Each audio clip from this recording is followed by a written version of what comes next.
7 years ago, we adopted the SDGs as a global plan for a safer world.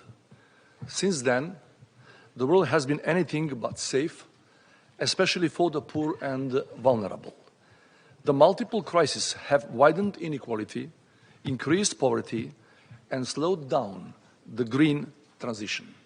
Extreme weather has become more frequent and more deadly. The accumulated risks and crises of today are only a foretaste of the future that awaits our world unless we implement the SDGs on time.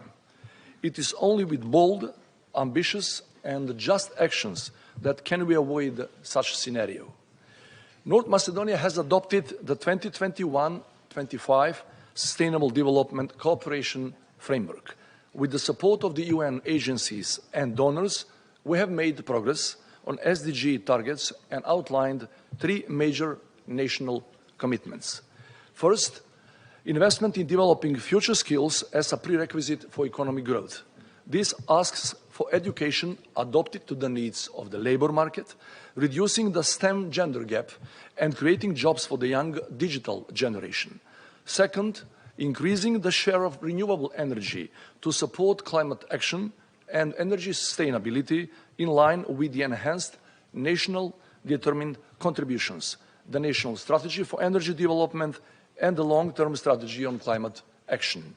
Third, the adoption of the National Development Strategy, which along with the Development Framework MKD 2030 should streamline all SDGs in the Macedonian society by building a consensus that transcends ethnic, religious, generational, and political differences. Good governance, rule of law, and anti-corruption are central to this end. By fulfilling these commitments, we will achieve 3 goals. First, we will contribute to a safer and more sustainable planet. Second, we will implement 70% of the criteria for European Union membership.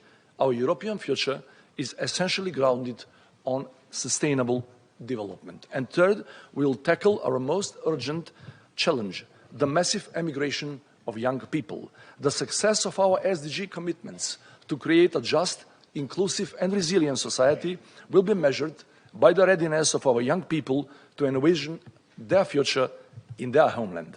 We can't afford to wait for more favorable conditions to implement the SDGs, and we will not wait. We have to do it in the name of the current and future generations. I thank you for your attention.